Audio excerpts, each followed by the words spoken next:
بسم الله الرحمن الرحيم.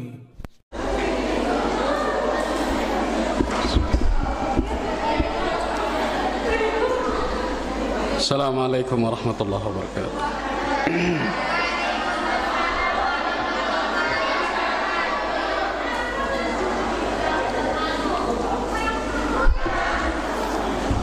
الحمد لله والصلاة والسلام على رسول الله وعلى آله وصحبه ومواله ولا حول ولا قوة إلا بالله. أشهد أن لا إله إلا الله وحده لا شريك له وأشهد أن محمدا عبده ورسوله صلى الله عليه وسلم لا نبي بعده. قال سبحانه: يا أيها الذين آمنوا اتقوا الله حق تقاته ولا تموتن إلا وأنتم مسلمون. وقال جل في علاه: واتقوا يوما ترجعون فيه إلى الله ثم توفى كل نفس ما كسبت وهم لا يظلمون. فإن أصدق الحديث كتاب الله وخير الهدى هدى نبينا محمد صلى الله عليه وسلم وشر الأمور محدثاتها فإن كل محدثة بدعة وكل بدعة ضلالة وكل ضلالة في النار. أما بعد، akhwat sekalian yang semoga selalu dijaga oleh Allah Subhanahu wa taala, dengan izin dari Allah dan nikmat darinya kita bisa kembali duduk di majelis ta'lim dalam rangka mempelajari agama Allah Subhanahu wa taala. Semoga Allah Subhanahu wa taala memberikan kita ilmu yang bermanfaat, ilmu yang bisa memandu kita menuju surga Allah Subhanahu wa taala. Para akhwat sekalian, kita sudah mungkin 1 bulan lebih ya tidak mengadakan kajian, terutama dalam kitab Al-Adabil Mufrad.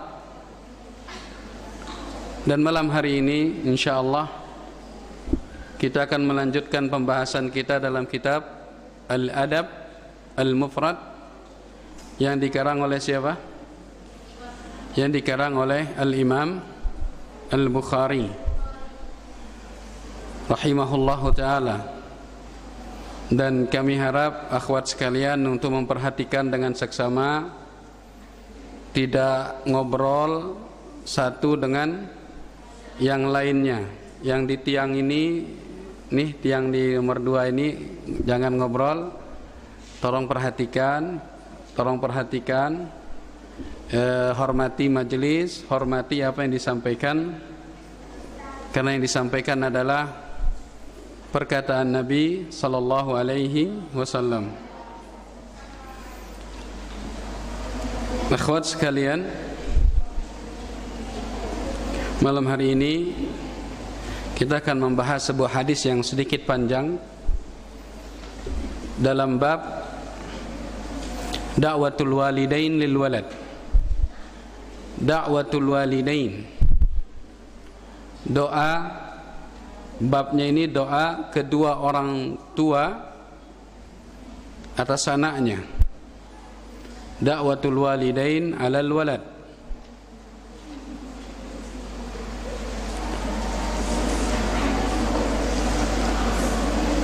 Hadis yang akan kita bahas pada malam hari ini adalah hadis dari Abi Hurairah radhiyallahu taala anhu,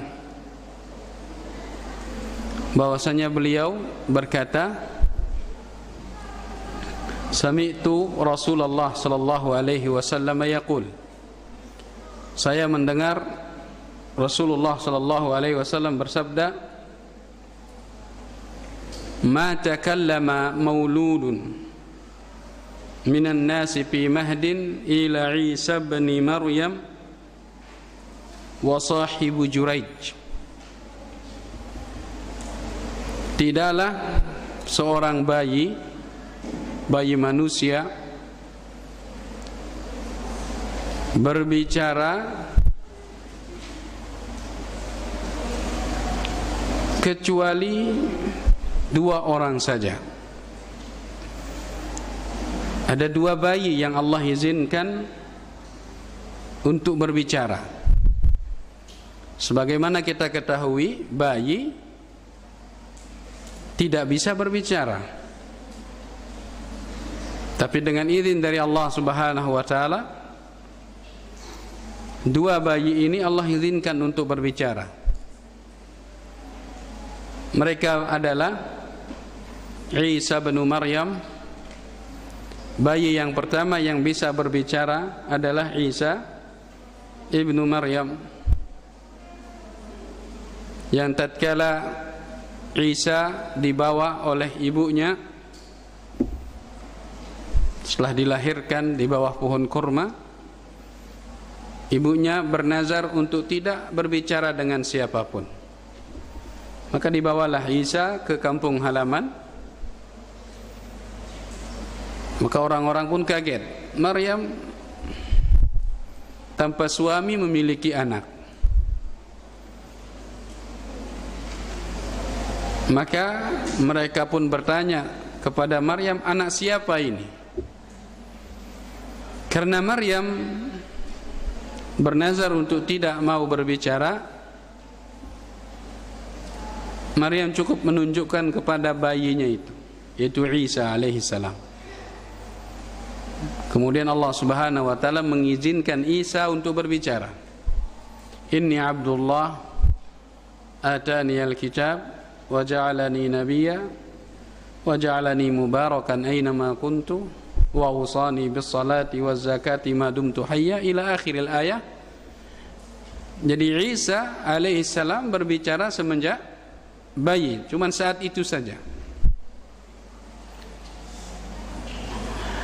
Adapun bayi yang kedua disebutkan di sini, para sahabat bertanya, "Ya Rasulullah, kalau Nabi Isa kami tahu dia berbicara. Waktu kecil pernah berbicara. Wa sahibu Juraij. Wa ma sahibu Juraij?" Terus bayi yang ada dalam kisah Juraij, ada seorang laki-laki namanya siapa? Juraij, pakai jim, Juraij. Lantas bayi yang ada dalam kisah Juraij itu kami tidak tahu ya Rasulullah. Maka Nabi sallallahu alaihi wasallam bercerita, "Fa inna Juraijan kana rajulan rahiba." Juraij adalah seorang laki-laki yang ahli ibadah, namun dia rahib. Rahib ini bisa kita bilang ahli ibadah dari kalangan Nasrani. Dari kalangan apa? Nasrani. Disebut dengan rahib, yang menghabiskan umurnya untuk beribadah kepada Allah Subhanahu wa taala. Rajulan rahiban fi sawma'atih. Dia beribadah di tempat ibadahnya yang disebut dengan sauma'ah. Anak-anak perlu ketahui, sauma'ah itu bentuknya tinggi ya, mungkin punya tangga dan bangunannya tinggi. Tempat ibadahnya disebut dengan apa? Pakai sad, sauma'ah. Dan kisah ini tentunya jauh sebelum Nabi Muhammad sallallahu alaihi wasallam diutus menjadi nabi.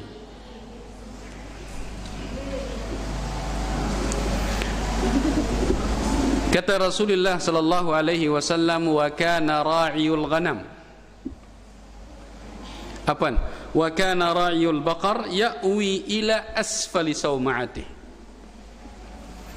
Ada seorang pengembala sapi yang kalau malam numpang tidur di bawah sauma'ahnya Juraij. Sauma'ahnya tinggi. Nah, pengembala sapi ini numpang tidur di situ di bawah sauma'ah itu.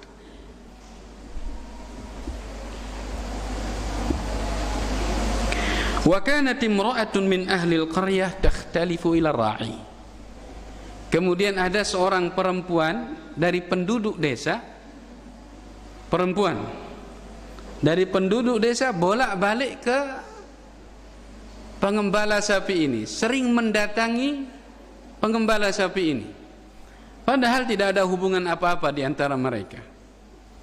Cuman dia sering mendatangi pengembala sapi.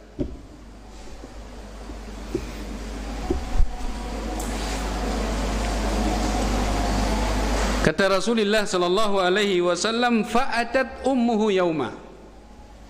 Suatu hari ibunya Juraij datang ke tempat ibadah. Faqalat ya Juraij. Ibunya memanggil, wahai Juraij.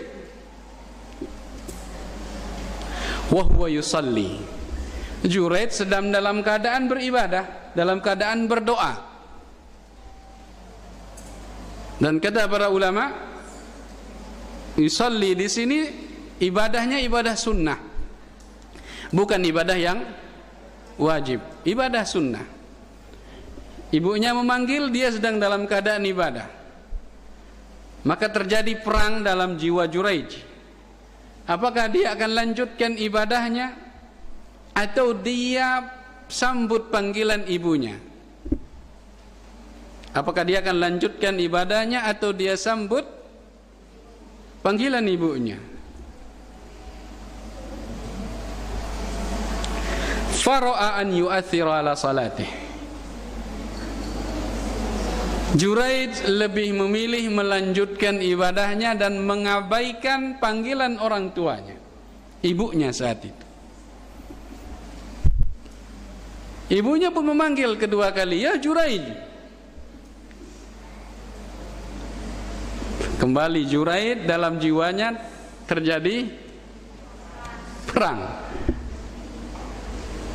Jawab panggilan ibu atau lanjut ibadah. Wa yu'thiru ala salati, kama lanjutkan ibadah.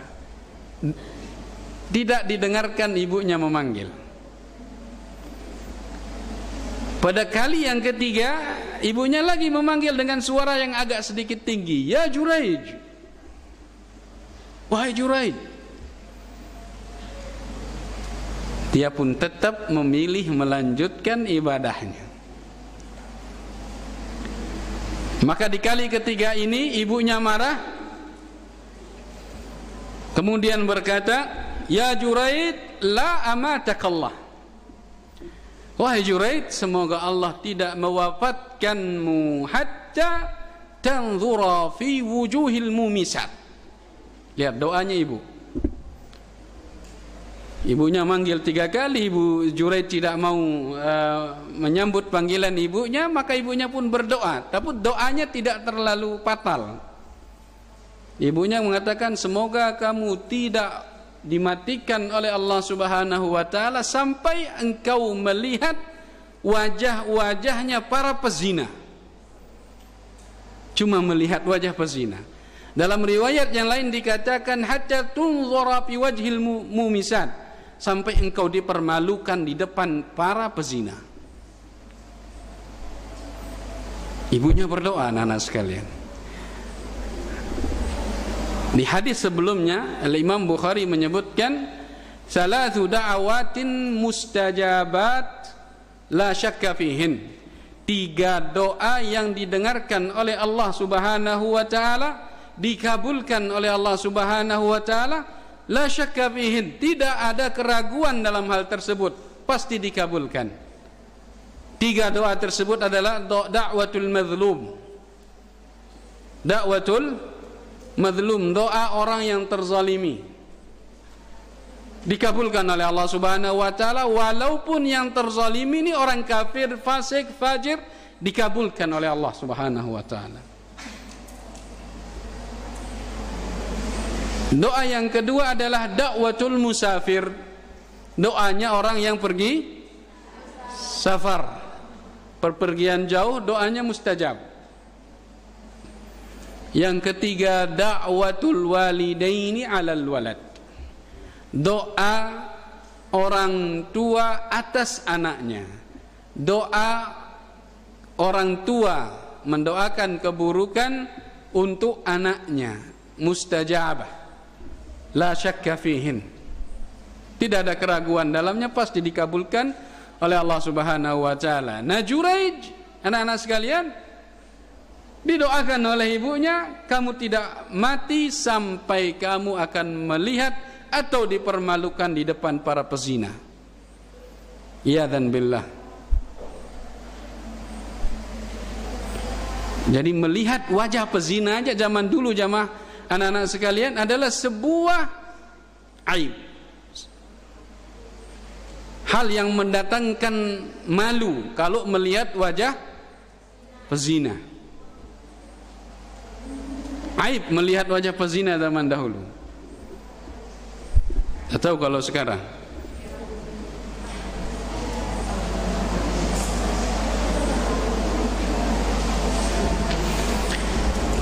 Kemudian Rasulullah sallallahu alaihi wasallam melanjutkan ceritanya, fa utiyal malik bitilkal mar'ah waladat.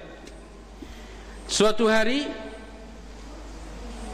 setelah ibunya mendoakan Juraij, raja di daerah tersebut atau penguasa di daerah tersebut didatangkan kepadanya perempuan yang sering mendatangi pengembala sapi tadi. Ternyata sudah melahirkan. Perempuan yang sering mendatangi pengembala sapi melahirkan, membawa anaknya. Mau cari suaminya siapa ini, bapaknya anak ini siapa.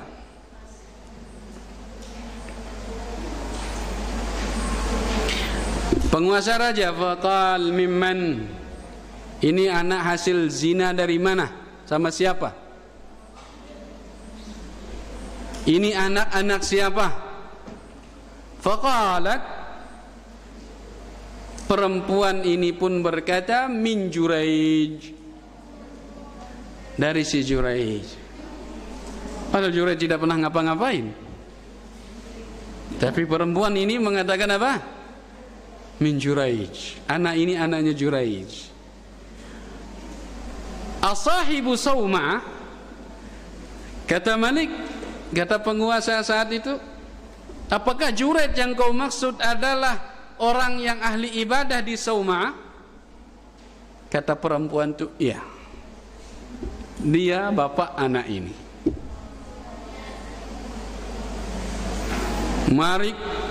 Malik atau penguasa marah, murka, tanpa tabayun dulu, nggak nanya-nanya dulu, marah. Ini ahli ibadah kok berzina, ahli ibadah punya anak di luar akad yang benar, hancurkan tempat ibadahnya, rusak. Wa'tuni bih, rusak tempat ibadahnya dan datangkan dia kepadaku. Karena dia seorang penguasa, maka banyak orang datang ke Sawma dan menghancurkannya. Dan Juraij pun diikat tangannya seperti ini, anak-anak sekalian. Seperti ini. Tangannya di sini, kemudian diikat pakai tali.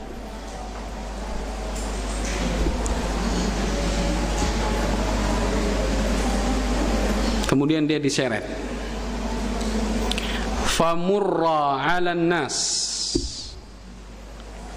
famurra bihi 'alal mumisat. Tatkala dia diseret dengan posisi, dengan model seperti itu, diikat, Ternyata dia lewat di depan para pezina.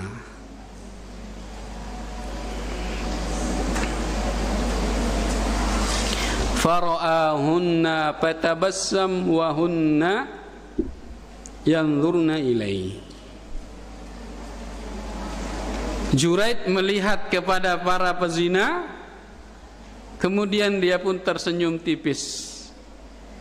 Bukan tersenyum bahagia melihat mukanya para pezina, bukan. Tapi dia tersenyum karena teringat doa ibunya waktu yang lampau. Ibunya berdoa seperti ini dan benar terjadi padanya. Mereka pun para pezina ini melihat Juraij dengan senyuman. Mereka melihat Juraij.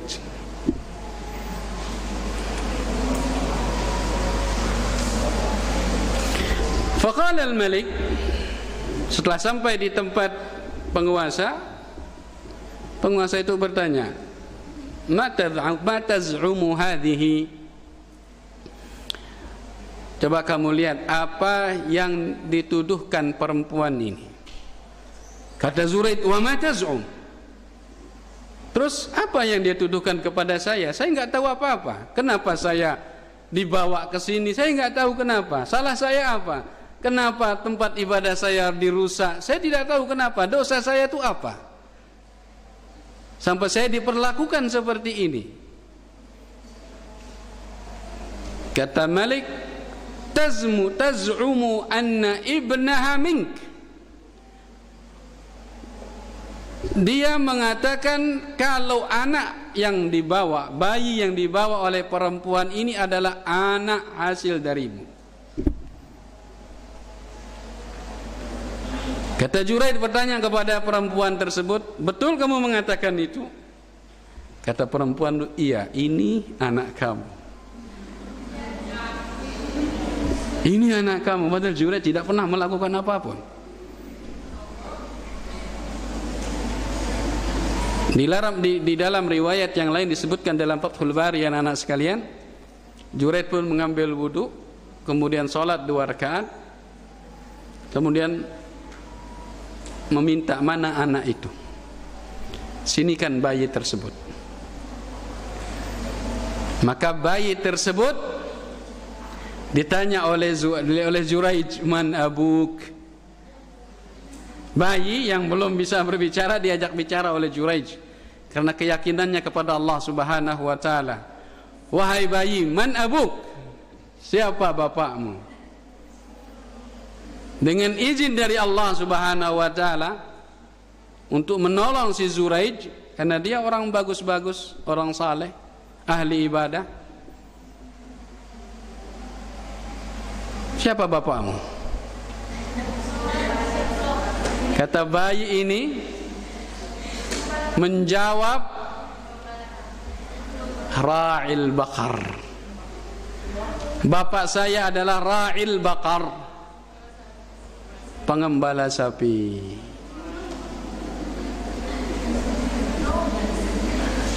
Penguasa saat itu tepuk jidat. Salah. Karena dia tidak tabayun dulu, tidak nanya-nanya dulu benar enggak tuduhannya. Akan tapi langsung main perintah hancurkan itu Sauma'ah, bawa dia ke sini. Karena dia menyesal, kata raja kepada Juraij, "Ya Juraij, anaj'al Sauma'ataka min dhahab?"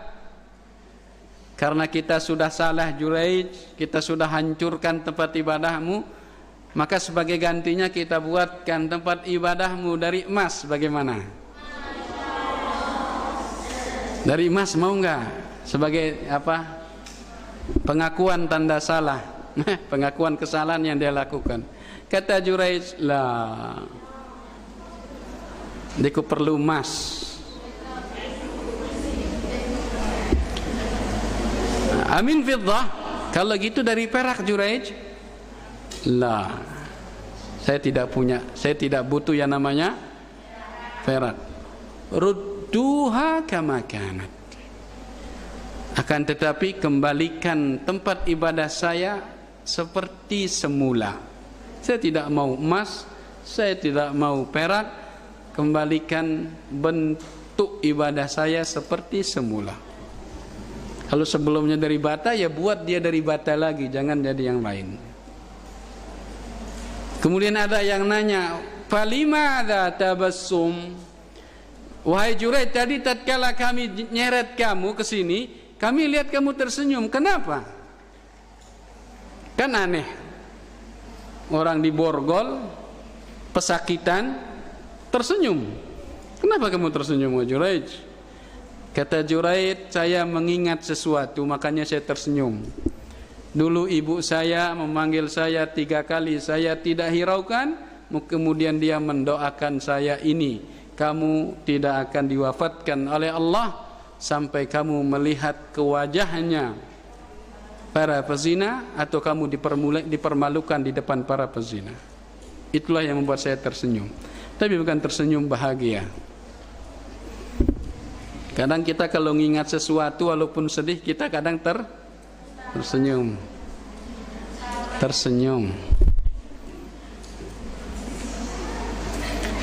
Jadi jelas anak-anak sekalian, hadis ini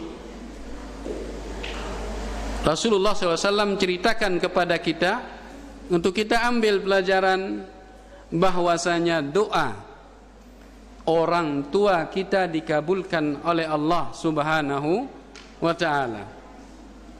Apalagi doa yang mereka panjatkan karena durhakanya kita kepada mereka. Doa keburukan untuk kita mereka panjatkan kepada Allah karena kita yang nakal, karena kita yang durhaka kepada mereka, maka Allah akan dengarkan dan jawab doa mereka. Kalau kisah malin kundang yang berubah menjadi batu, itu benar kisahnya karena doa orang tua, maka benar.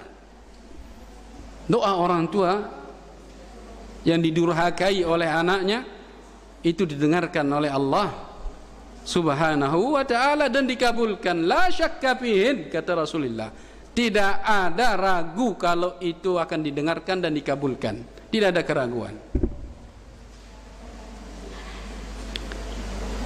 Maka kita selaku anak, setiap kita memiliki orang tua, berbuat baiklah kepada orang tua kita, berbaktilah kepada mereka, taati permintaan mereka selama tidak dalam hal maksiat, bertutur katalah yang baik kepada mereka, bertingkah lakulah yang baik di depan mereka. Semoga mereka mendoakan kita kebaikan sehingga Allah kabulkan kebaikan tersebut untuk kita. Kemudian anak-anak sekalian, setiap kalian akan menjadi seorang ibu, akan memiliki anak di waktu yang akan datang. Maka tatkala berdoa, pilihlah kata yang terbaik untuk anak kita. Jangan sampai doa kita mengandung sesuatu yang nanti mungkin akan membuat kita menyesal di kemudian hari. Lihat orang tuanya Juraid, ibu yang memanggil anaknya 3 kali. Dia tidak mendoakan kebinasaan untuk anaknya, dia tidak mendoakan keburukan untuk anaknya, cuman didoakan akan melihat wajah-wajah para pezina. Dikabulkan oleh Allah Subhanahu wa ta'ala. Makanya nanti tatkala kalian menjadi seorang ibu, maka pilih-pilihlah kata dalam berdoa. Jangan sampai karena kalian marah, kemudian kalian ungkapkan kemarahan kalian dalam bentuk doa. Anak kalian gak taat, karena mungkin laki-laki ya, laki-laki sering gak taat. Dia laki-laki, kemudian kalian bilang, aduh, mudahan me ngene. Iya dan billah. Mungkin Ustaz pernah cerita tentang Imam Al-Haramain Abdurrahman As-Sudais. Pernah secerita Syekh Abdurrahman As-Sudais waktu kecil nakal. Biasa anak kecil laki-laki itu nakal, banyak tingkah. Ibunya suatu saat kedatangan tamu, sehingga ibunya memasak masakan yang banyak, kemudian disediakan di atas meja makan untuk menyambut tamu. Ternyata Sudais datang dari luar membawa pasir. Karena yang ngelihat ibunya mungkin saat kala masak sering naburkan garam, maka Sudais pun ikut-ikutan bawa pasir ditaburkan ke makanan. Ditaburkan ke makanan, dilihat sama itu, ibunya Sudais marah.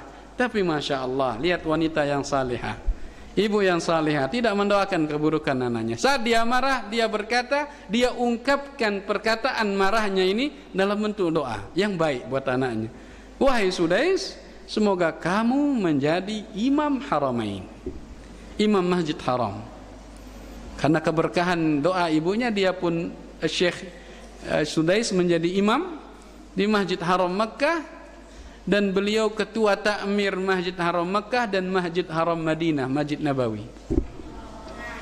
Sampai sekarang tidak tergantikan. Berkah doa seorang ibu. Kalian akan menjadi ibu? Ya. Nanti kalian akan tahu beratnya menjadi seorang ibu. Anaknya 3, begeronok, lelah kerja, lelah ini, anaknya membuat masalah. Di situ akan terjadi gejolak dalam jiwa kalian. Kalau kalian tidak pilih-pilih kata, kalian akan menyesal di kemudian hari. Pelajaran berikutnya anak-anak sekalian, kaum Hawa, perempuan, fitnah terbesar untuk laki-laki. Ma taraktu ba'di fitnatan adarru lirrijali minan nisa. Saya tidak pernah meninggalkan sebuah fitnah yang lebih besar dan lebih parah untuk laki-laki dari fitnahnya kaum wanita. Wanita disebutkan oleh Rasulullah SAW, idza kharajat min baitiha istashrafa syaitan, tuqbilu fi surati syaitan wa tudbiru fi surati syaitan. Perempuan kalau sudah keluar dari rumah, maka dia diperindah oleh syaitan. Dia hadap depan, mau hadap belakang, digunakan oleh syaitan untuk merayu kaum Adam. Maka anak-anak sekalian, wanita salihah, perempuan yang salihah adalah perempuan yang tidak menjadikan dirinya alat untuk syaitan menggoda kaum laki-laki. Perempuan baik-baik tidak ingin menjadi fitnah untuk laki-laki, maka dia diam di rumah. Kalau tidak ada keperluan yang urgen, yang penting, dia tidak keluar. Kalaupun keluar, dia keluar dengan mutahasyimat, muta'afifat. Dia keluar dengan pakaian yang Masya Allah menutup aurat. Perempuan lebih baik diam di dalam rumahnya. Allah Subhanahu wa taala berfirman, wa qarna fi buyutikun wala tabarrajna tabarrujal jahiliyah. Diam di dalam rumah, lebih baik buat kalian. Jangan kalian keluar rumah kemudian tabarruj, bersolek-molek seperti orang jahiliyah dulu bersolek-molek. Iya dan billah. Lihat perempuan ini, dari penduduk desa yang mendatangi ra'i, dia datang, sering mendatangi ra'i. Akhirnya terjadilah apa yang terjadi, kemudian dituduhkan bayi tersebut miliknya siapa? Juraij, orang baik-baik. Di sini juga penting anak-anak sekalian, seburuk-buruknya wanita itu dia ingin suaminya laki-laki yang baik. Lihat wanita ini, dia ingin anaknya mendapat bapak yang baik seperti Juraij, sehingga dia akui ini adalahnya Juraij. Tapi bagaimana perempuan yang tidak baik akan dipasangkan dengan laki-laki yang baik? Sunnatullah secara umum, sunnahnya Allah itu laki-laki baik untuk perempuan yang baik, perempuan yang baik untuk laki-laki yang baik, laki-laki yang buruk untuk perempuan yang buruk, perempuan yang buruk adalah untuk laki-laki yang buruk.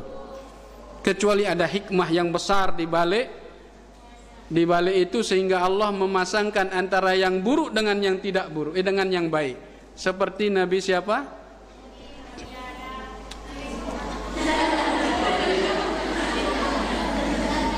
Nabi Nuh, Lut.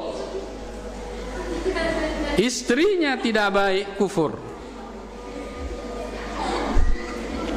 Kok Nabi Adam sih? Ada hikmah besar di balik kenapa Nabi Nuh dan Nabi Lut dipasangkan dengan wanita yang tidak. Tapi itu jarang anak-anak sekalian. Kebanyakan baik untuk yang baik, buruk untuk yang buruk. Kalau kalian ingin mendapatkan suami yang baik, yang saleh, jadilah perempuan yang baik dan salihah. Wadih? Wadih? Jelas? Pelajaran berikutnya anak sekalian, pentingnya tabayyun. Pentingnya apa? Tabayyun, cross check. Kalau datang kabar dari seseorang, kita tidak tahu benar kabarnya ini, iya apa tidak benar, maka kita hendaknya cross check. Jangan langsung kita benarkan. Jangan kita langsung ponis. Jangan anak-anak sekalian. Ada yang datang, kamu kehilangan misalnya kehilangan HP atau kehilangan barang di pondok, kehilangan pulpen atau buku, kemudian ada yang nyampaikan sama kamu, fulanah yang ngambil, maka cross check. Jangan langsung ponis fulanah maling, nggak boleh. Tanya dulu betul apa enggak, karena bahaya kalau kita mengiyakan kabar yang belum jelas, kita benarkan kabar yang belum jelas, dia akan menjadi fitnah. Makanya Allah Subhanahu wa taala mengingatkan sama kita, "Idza ja'akum fasiqun binaba'in fatabayyanu." Kalau ada orang yang belum jelas jujur atau tidaknya mendatangkan kabar, maka tabayyan. Cari kebenarannya, di cross check. Tabayyun, tathabbut. Jangan langsung kita benarkan dan kita ponis kabar tersebut. Iya dan billah.